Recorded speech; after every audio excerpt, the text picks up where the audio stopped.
Nous lirons dans l'évangile prévu pour aujourd'hui, pour le baptême du Christ, Luc 3, 15 à 22. Je vous invite à la prière. Seigneur, nous venons de chanter ta louange, que chacun s'incline devant toi.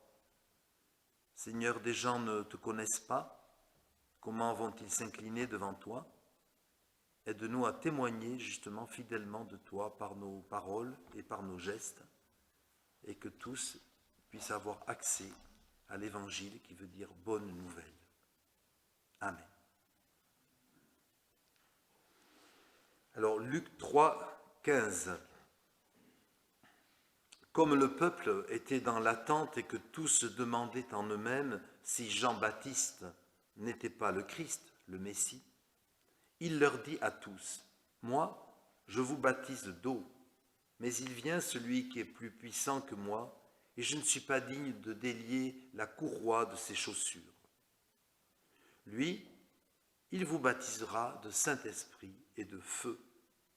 Il a déjà son vent à la main, il nettoiera son aire, il amassera le blé dans son grenier, mais il brûlera la paille dans un feu qui ne s'éteint point. » C'est ainsi que Jean annonçait la bonne nouvelle au peuple en lui adressant encore beaucoup d'autres exhortations. Mais Hérode le tétrarque, qui était repris par Jean au sujet d'Hérodias, femme de son frère, et pour toutes les mauvaises actions qu'il avait commises, ajouta encore à toutes les autres celle d'enfermer Jean dans la prison. Tout le peuple se faisant baptiser, Jésus aussi fut baptisé.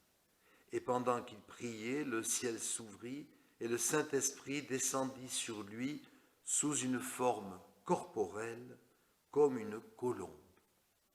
Et une voix fit entendre du ciel ces paroles, « Tu es mon Fils bien-aimé, en toi j'ai mis toute mon affection. » Jusqu'ici, la parole de Dieu.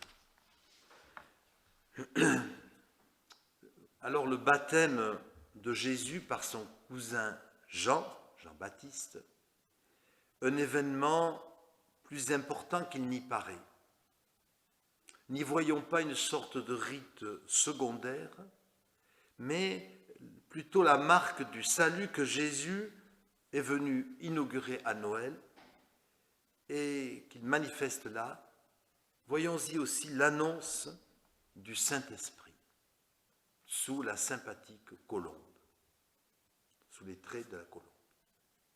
Le baptême de Jésus, voilà un événement important qui scelle son entrée dans la vie publique et donc le début de son court ministère de 3 ans. Court, mais combien intense. Et il est à noter en premier lieu que le baptême que reçoit Jésus par son cousin Jean-Baptiste sur les bords du Jourdain, ce rite n'est pas prescrit en tant que tel dans l'Ancien Testament. L'Ancien Testament contient un certain nombre d'ablutions purificatrices, mais pas nécessairement le rite du baptême. Par contre, à l'époque de Jésus, on sait de plus en plus qu'il existait des communautés très ferventes, un peu mystiques, qui pratiquaient, elles, un baptême de purification dans l'eau, ce qui est d'ailleurs une tradition commune à énormément de religions. Le fait que l'eau nous purifie. Et donc, notamment la communauté de Qumran, qui maintenant est assez bien connue, à l'époque de Jésus, les adeptes de cette communauté se faisaient baptiser. Donc Jean, probablement, était-il en contact d'ailleurs avec cette communauté et n'a pas inventé lui-même ce rite, mais il faisait, j'allais dire, comme tout le monde, comme beaucoup de gens pieux, il pratiquait ce rituel.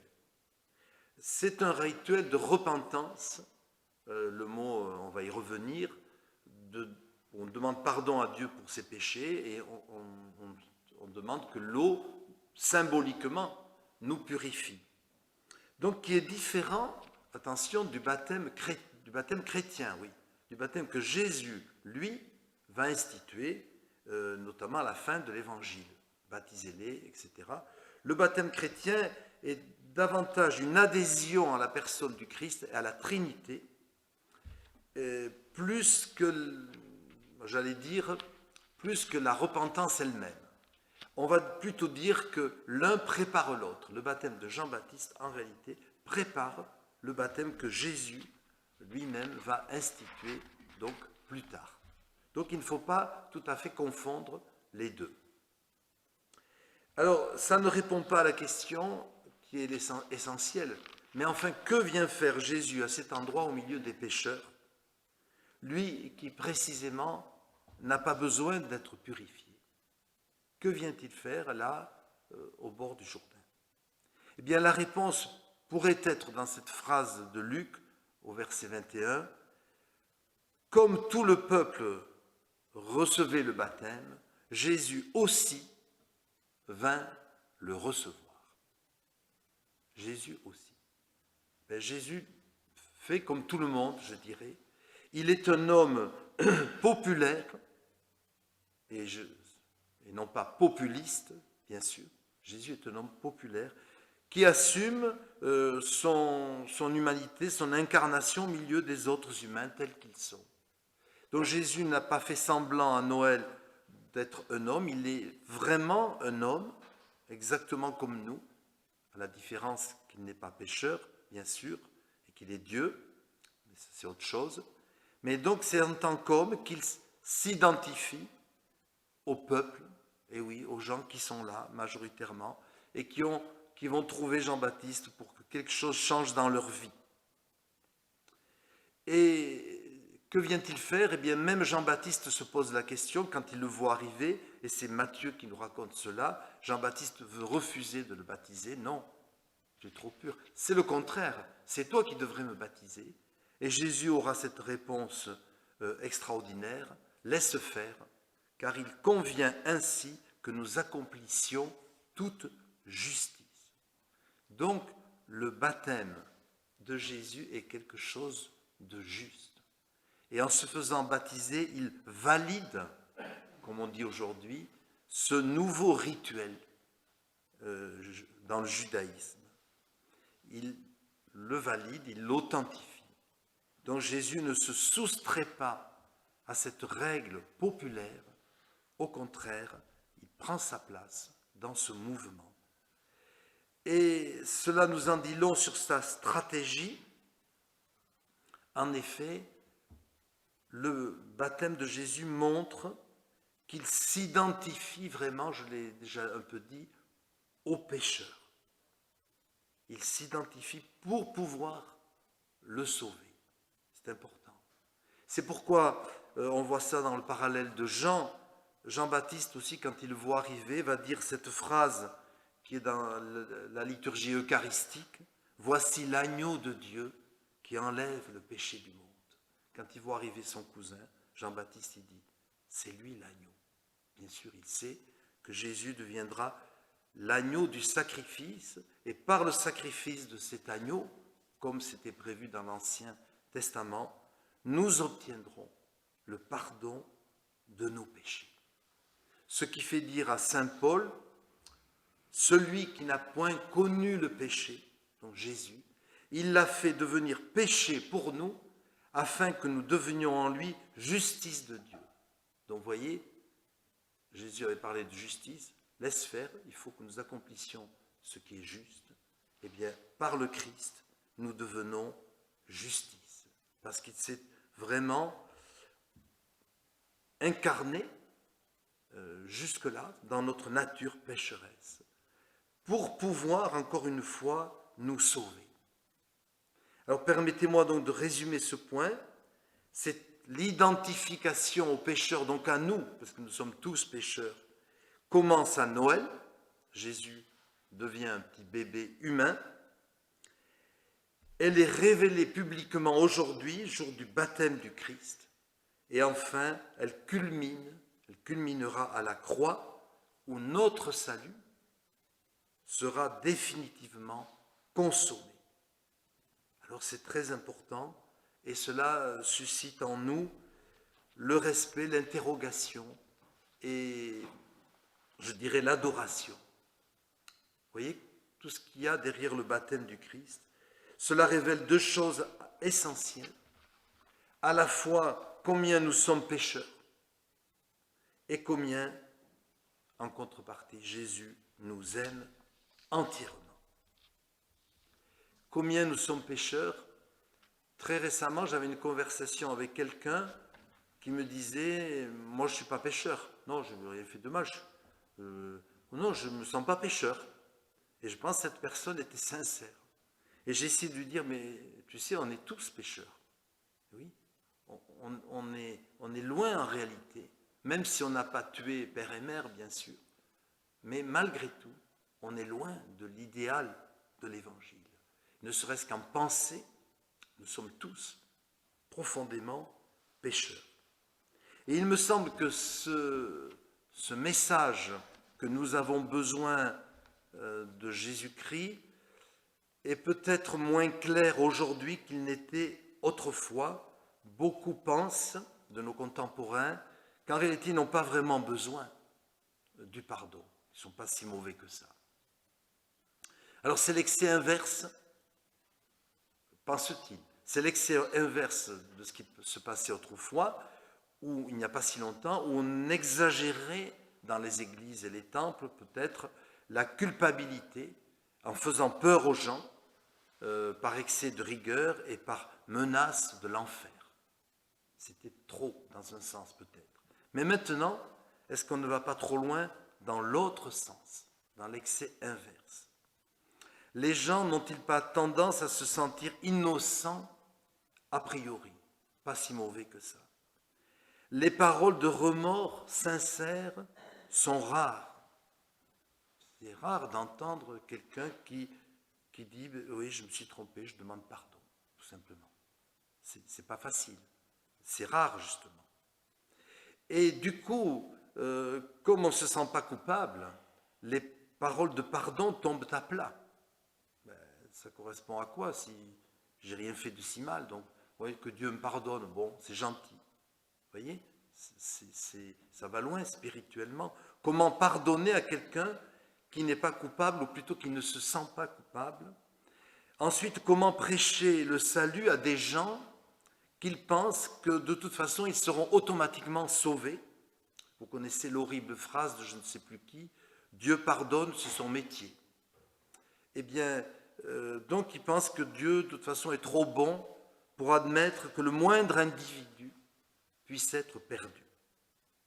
Alors, c'est vrai qu'on est à une époque où, me semble-t-il, nous entendons beaucoup ce genre de propos séducteurs, mais qui ne sont pas conformes à l'enseignement de la Bible. Ce n'est pas ce que dit l'Écriture, sans vouloir faire peur aux gens. Alors le baptême justement de Jésus, baptême de repentance, nous rappelle, si besoin était, que nous sommes réellement pécheurs, tous. Et que du coup, nous avons vraiment besoin d'un rituel qui marque la repentance, et surtout, plus que le rituel encore, que nous avons besoin du Sauveur qui nous pardonne. Et ce Sauveur s'appelle Jésus-Christ. Donc voilà un peu ce qui pourrait se révéler derrière ce rite du baptême de Jésus.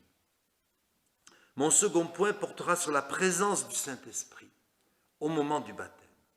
Vous avez entendu que dès que Jésus est baptisé, le ciel s'ouvre et apparaît une forme de colombe, c'est une très belle image, qui symbolise le Saint-Esprit.